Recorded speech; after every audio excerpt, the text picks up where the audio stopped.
What it do, what it is, what's good, what's poppin'? It's your boy Warren, and today on this day, I'm about to be reacting. Well, I mean, shit, I know I've been gone, well, we've been gone, but yeah, up there asleep, but shit, today on this thing, I'm about to be reacting to Miko World, the dark side of YouTube. Like, I seen this, and I'm like, man, I gotta see what they talking about. I watched the first little 30 seconds, I'm like, whoa. But, all right, let's see what they talking about. Make sure this, you know.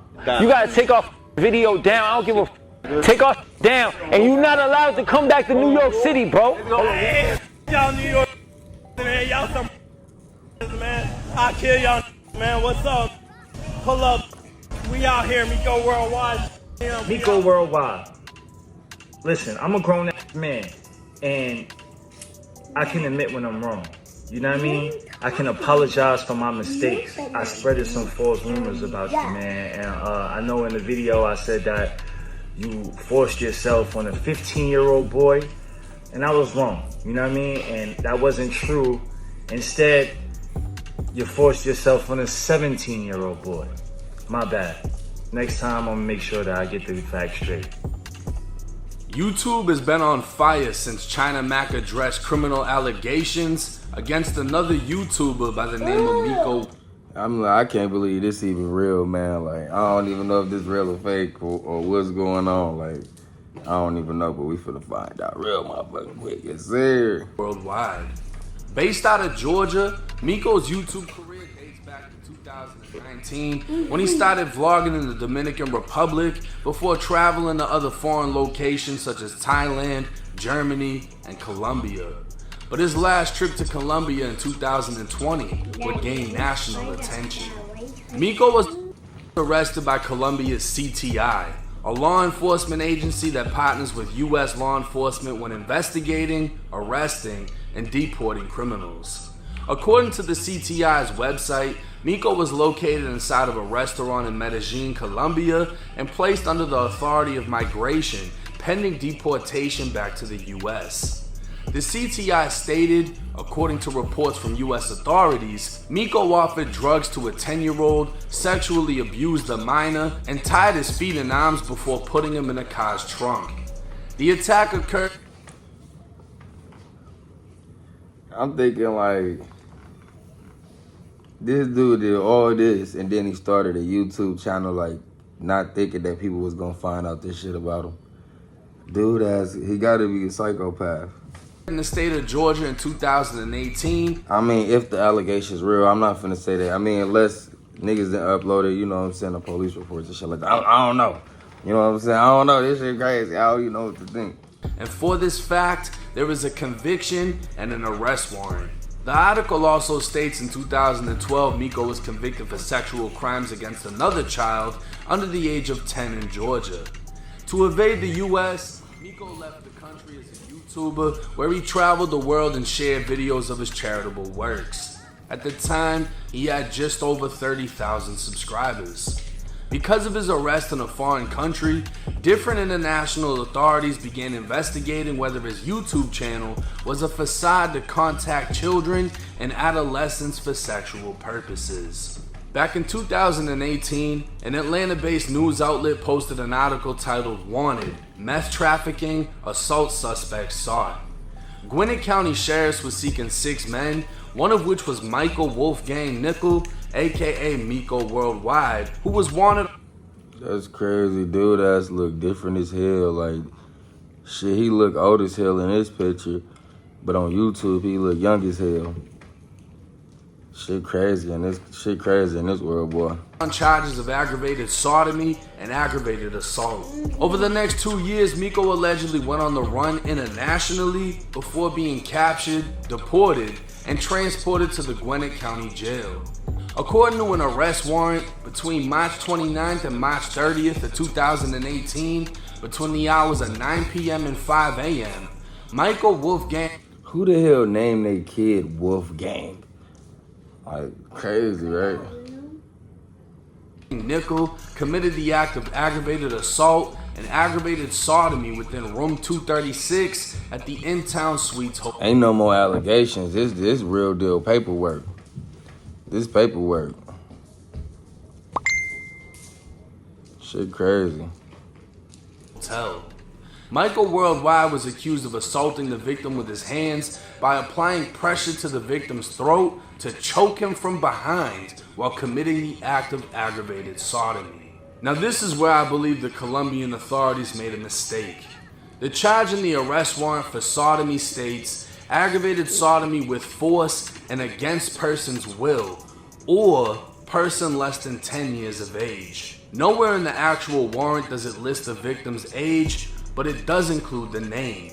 The warrant also doesn't include... I mean, even if it don't say their age, it say they less than 10 years old, like 10 or less. That's crazy. What the co-defendant, who was the third person present in the hotel room that night.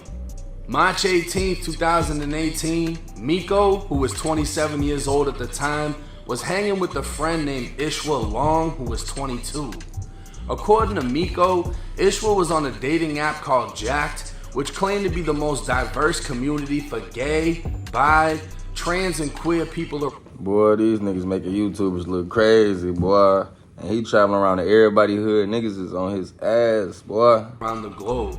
In simpler terms, it was a Tinder app for the LGBTQ community. That's where a 17-year-old named Bryson Orr made contact with Ishwa with the intent of hooking up. Miko would drive with his friend to pick up the 17-year-old, and when he got in the car, Miko alleges he asked to be taken to Walmart. The three would enter the Walmart and Bryson would steal cough medicine before going into the bathroom where he ingested it. The cough medicine was known as triple C's and is commonly abused by teens to get a euphoric effect. The three drove to another location to buy marijuana before going to the hotel room that was under Ishwa's name. That's where Ishwa and Bryson smoked while Miko watched. And according to Miko, Bryson started to twerk naked on the bed after. Boy, what?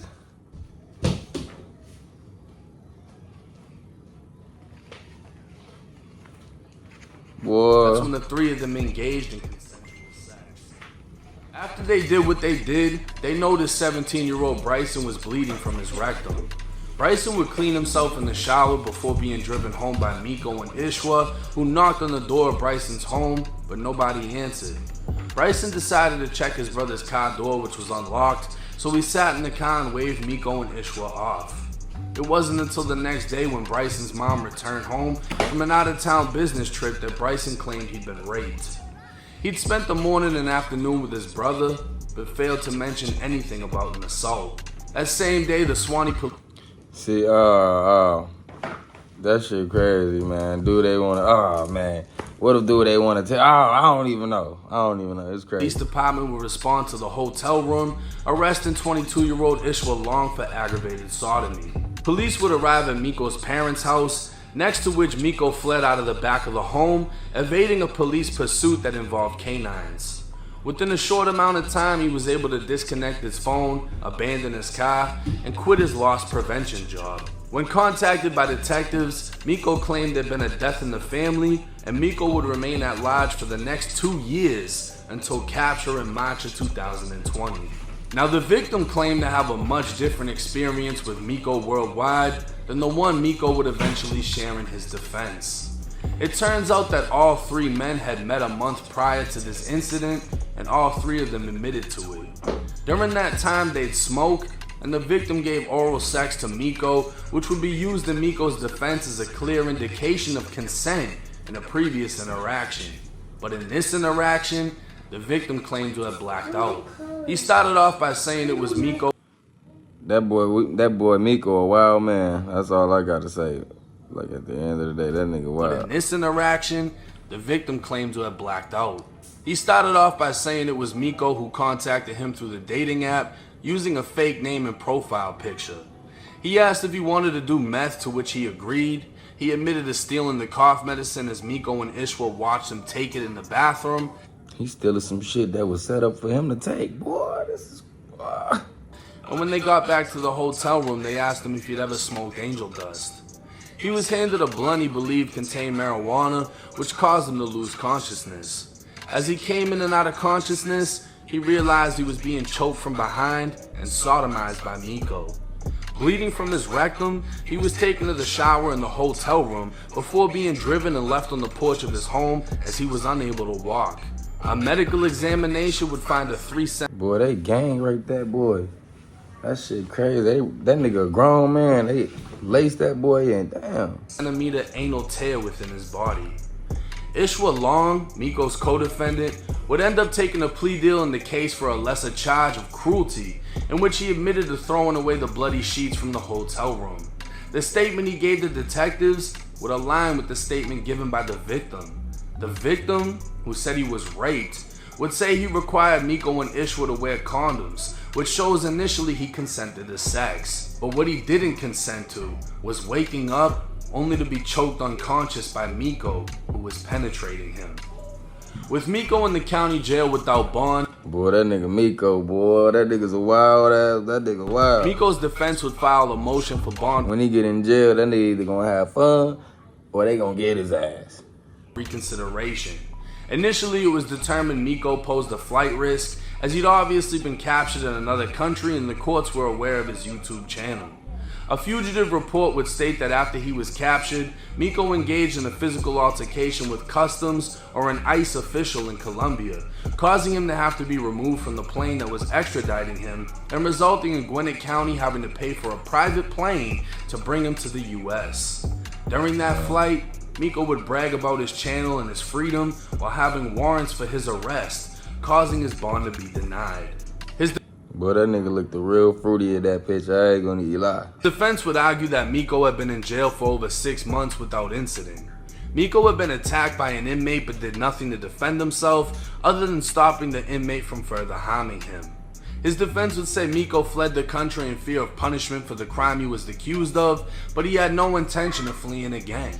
His lawyer would also detail Miko's background. He'd worked for the past 5 years in retail loss prevention, a job But that nigga got 2 charges of raping little boys. Like, how, nigga, that don't even, your background don't even make, I didn't even, based on identifying suspicious customers and preventing theft. Miko also had previous experience in law enforcement, but the lawyer obviously didn't want to bring up Miko's past arrest, in which he was charged with impersonating an officer. Back in 2000, boy, this nigga got different personalities or something wrong with that nigga, man. Something wrong with Miko, big dog. In 2013, Miko was a part of a group causing a disturbance within a restaurant. When police responded, Miko identified himself as a police officer, but refused to provide identification. He'd further informed the officer he was POST certified, which stands for Peace Officer Standards and Training. POST is a training program meant to raise the training level of law enforcement officers. Miko had also received tactical squad basic training, basic correctional officer training, pepper spray training. So this nigga low-key damn near took police training, if not a undercover police, and going to everybody hood, seeing all type of shit down there reporting it. Boy. Mental health training, and a community service response team certification. It was during this 2013 case Miko wrote a letter to the judge detailing his education, employment history, and community outreach skills. Niggas be letting anybody come to their hood and this the shit that happened, bruh. Shit crazy. He'd recently graduated with his undergraduate degree in criminal justice technology, stating his growing passion for criminal justice. He spoke on working closely with many police officers due to his role as a retail loss prevention detective. What if they let that nigga out and they using his YouTube to go to niggas' hood? That shit crazy, bro. And he'd even participated in the Atlanta Police Department's marathon, raising awareness and funding for Crime Stoppers. But back to his other case. Miko's lawyer would tell the judge of his degree in criminal justice and how Miko was very close to being hired as a federal law enforcement agent with the U.S. Customs and Border Protection Agency when this incident occurred. His lawyer also brought up how the victim initially said he was raped, and 29 minutes into the interview stated he required Miko and his co-defendant to wear condoms. Miko's lawyer would tell the judge Miko has no prior history of sexual misconduct, other than a 2012 case out of Fulton County, in which Miko was charged with sexual battery. The case was disposed without conviction, and details regarding the case were unavailable. Bruh, this nigga the feds, bruh. The state brought up that 2 other agencies from another country were investigating Miko having been involved with another child, but details couldn't be provided. The judge decided Miko was still a flight risk and denied his bond. Miko would remain in jail for a total of 14 months before taking a plea deal in May of 2021. Specifically, he'd take an Alfred plea, in which the defendant, aka Miko, maintains innocence and does not admit to the criminal act he's accused of, but admits that the prosecution has sufficient evidence to persuade a judge or jury to find him guilty, so he agrees to be treated as guilty. That still sounds like some fair shit to me, boy. Attention, have you ever wanted to be your own boss? Work from anywhere in the world, take control of... The negotiated sentence would be 5 years probation with early termination in 3 years, and he'd be guilty of only aggravated assault, with the state agreeing to drop the charge of sodomy. He'd be given 14 months credit for his time served in jail, and if he filed to terminate his probation with 75 to 80% of the sentence completed, the state would not oppose, meaning he could be off probation in less than 3 years. It was explained to Miko that if he was to take the charges to trial and lose, he'd face a possible 25 to life in prison for sodomy and a possible 20 years for aggravated assault. Miko, the state, and the judge would accept the plea, and Miko was found guilty of aggravated assault. Within the following month, Miko would return to YouTube, and over the next few months would begin blogging his journeys through some of Atlanta's most dangerous neighborhoods before transforming his channel into a hood vlog channel in which he travels city to city, state to state, giving an inside look into some of America's most dangerous neighborhoods. Boy, that nigga the feds give it information. As those featured in the videos would flex guns and proclaim gang affiliations. All of this was being done with many not knowing or claiming to not know Miko's criminal history up until Miko would link with China Mac. China Mac would be the first to publicly ban Miko worldwide from New York, while Miko would respond with another hood vlog, this time in Riverdale, Georgia.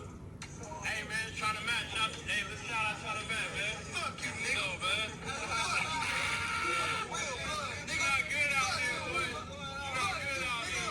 Now I'm just as confused as everyone else by the blood throwing up a pitchfork, so I decided to reach out. He's apparently a rapper named King Joey Cadell with a song with Dave East. Hold on. I got a song with Dave East, bitch. I told him I'd be putting him in the video I'm doing on Miko's charges, and when I asked if he knew of his charges, he replied with something about a 17-year. You know what I was doing at 17? Now, I don't even want to know what you was doing at 17 if you co-signing what the other 17-year-old was doing. Bruh, that shit crazy. Duty Low, who previously faced allegations against a child, but was never actually charged. And apparently Miko pulling up to his hood is enough verification that Miko is a real one. A picture posted to Instagram by the rapper Monster Blue would show him and all the GDs happy as hell to be next to Miko worldwide. And Monster Blue would even go as far as saying China Mac was banned from Atlanta. What's crazy is I don't think the majority of these hoods knew the extent of Miko's case, but apparently these guys did. And he either didn't care about his charges or just wanted the clout of being on his channel. The fact that they're throwing up gang signs and showing weapons while a law enforcement trained, criminal justice degree, and damn near federal agent cameraman records them is fucking crazy, because any and everything seen in those videos could easily be used against them in the same hood that they want to show off. Now it's clear Miko isn't a pedophile based on his conviction, but the only thing that saved him from a statutory rape charge is the fact that the age of consent in Georgia is only 16. Had he been convicted in Florida or many other states, he'd be a full-blown convicted sex offender with charges against a minor. Pleading out to aggravated assault, Miko was convicted of choking a 17-year-old boy from behind, and the thought of a 27-year-old engaging in... That nigga Miko freaky as hell. You need to get this shit together. Boy, you freaky as hell. Sexual act with a 17-year-old still doesn't sit right, whether it's a boy or a girl. But these are the facts of Miko's case, coming directly from the paperwork. It's now up to the viewers to decide if Miko is a genuine hood vlogger, or if the origins of his channel was a facade as investigated by law enforcement agencies. Now this whole case is wild, and everything that I was able to dig up is publicly available for a little bit of money. You know what I mean? But come to find out, Miko is or was a fan of my channel, and we spoke. I put a post on my community post saying I was gonna do a video covering his case. He left a comment saying I was ignoring his calls on Instagram. We spoke on Instagram. He wanted to clear up the fact that he wasn't a pedophile. But as far as everything else, there wasn't much he could say. Now I'm gonna let this be known. There's nothing wrong with being gay, bi, or anything else that falls under the LGBTQ, etc., etc.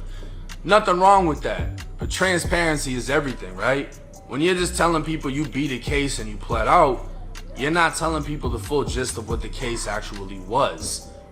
A lot of these places you're going to show vlogs is showing gang members that obviously live a certain life by a certain set of rules. And a lot of the things that we talked about in this case, from whatever happened in that hotel room to Miko even being police trained, police certified, damn near a federal agent, none of that would be accepted for any of the people that follow that code, right? Any of these so-called gang members. So that's why it's wild to see these last gang members openly embracing everything that Miko was accused of. And we're gonna see how things transpire after this. If he's still welcomed in these hoods, and if y'all still feel that he's a genuine hood vlogger. But me personally, hearing that he was 27 and his victim was 17, I really wouldn't give a fuck what it was. Even if you're 27 fighting a 17-year-old, I'm gonna view that shit as lame because of the age gap. I could give a fuck about the consent. But the fact that George's consent is only 16, he was able to skate without being a sex offender. It just comes down to morals and principles on if you're willing to accept somebody that's entertained some shit like that. And as far as the blood, throwing up the pitchfork and telling China Mac he'll get him fucked by the Crips. What the fuck? Anyways, it's 1090 Jake. I'm rocking with y'all, and y'all rocking with me. Till next time. That shit crazy, boy. Hey, that nigga Miko freaky as hell. I don't know what they be with them Atlanta niggas. They work. I don't know. Hey, I fuck with Atlanta, man. What y'all gotta get it together, though. What y'all got to be? Man, y'all gonna have like, comment, subscribe. Please tell me what y'all think, man. Peace. I was fucking with the channel, bro. That nigga. Peace, man.